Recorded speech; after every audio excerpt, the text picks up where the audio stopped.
What's up, everybody? Of course, it's Austin Mason coming at you with our monthly little memes in real estate and tidbits.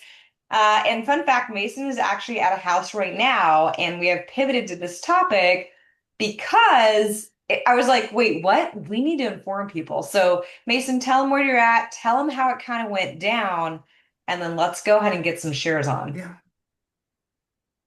Yeah, no, absolutely. Okay, so yeah, we're at one of our new listings that we've got coming up on Fessler and Santa Maria.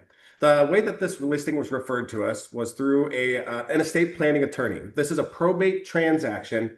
What happened here is actually a really sad story. The previous owner died in the house. He actually committed suicide. The home was passed down to a family member that literally said she met him once at a barbecue when she was like 6 years old. So the guy literally had no family, no friends or anything like that to pass the home down to. This woman lives in the Bay Area.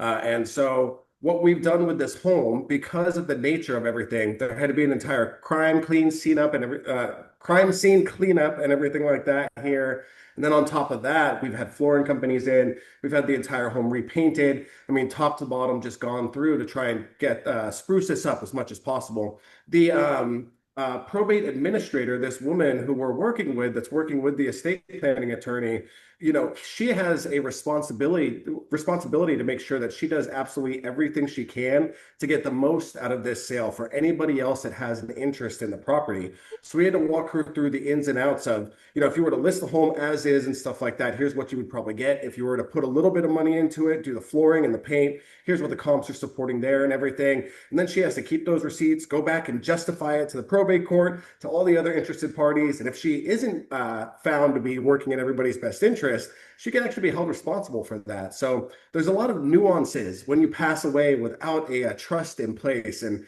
it's one of those things that's super, super important. Obviously, this is an extreme situation, but there are so many people that own property that have plenty of assets that don't have a trust, that don't realize that when they pass away, most likely they're going to have to go through probate, which is a long, expensive process. So, Yeah, I mean, it is so interesting to me. So I'm just going to share our death and real estate picture.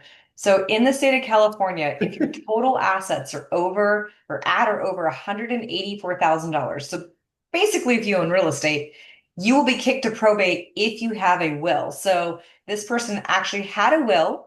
So they left instructions, right? Now, the yeah, barbecue niece, whatever, apparently did not know about those yeah. instructions. Still, they had a will, they had intent, and yet it still had to go through the court system. So my understanding is that takes at least 6 months. Do you know how long it's taken? From the time that she started, that sounds about right. The way it works a lot of times for us is they begin working with their attorney and stuff well before they bring us in. But I would be very surprised if it was less than 6 months at this point. And you're Wow. completely right, Austin. I mean, I can't tell you how many clients they're like, "Oh, I have a will in place. I'm going to be good to go. It has my intent and everything like that after I pass." And in the state of California, that just doesn't cover you, unfortunately. No. So if you're watching this, please, please, please look into a trust. I'm actually rewriting my trust right now because currently my husband and I weren't blessed with children. So if we pass, it goes to our parents, assuming they're still alive. And we're having to have the conversations. Well, what if they're not in a mental or physical state that they can execute the trust, right? So then we're looking at a fiduciary. So, let's think really far ahead. And unfortunately, nobody wants to have these conversations. It's not really fun to think about what if you die and, oh my gosh, is this person going to fight with that No. person? And where do you really want your assets to go? Thankfully, you work with some great trust and estates attorneys so that they can help put people in the right position.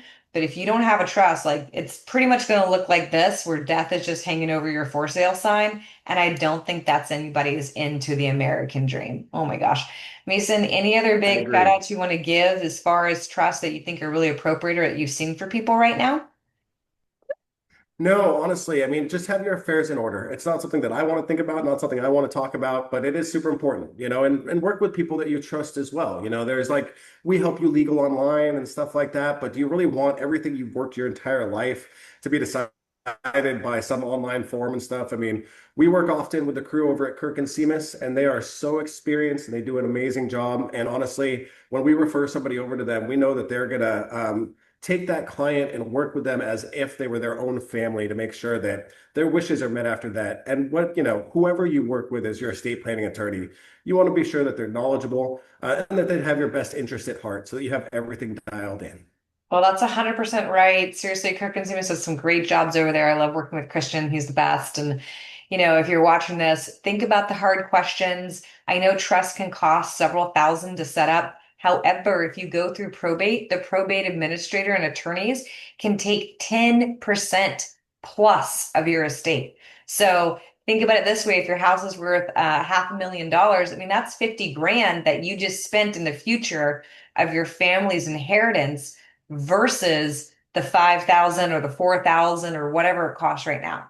So let's look ahead, Mason. I'm always so grateful for you and thinking about Yep, these things for your client. If there's anything you do, let me know. You're the best. absolutely. You guys are amazing too, Austin. Thank you guys so much and always appreciate you. All right. Talk to you guys later. Ciao.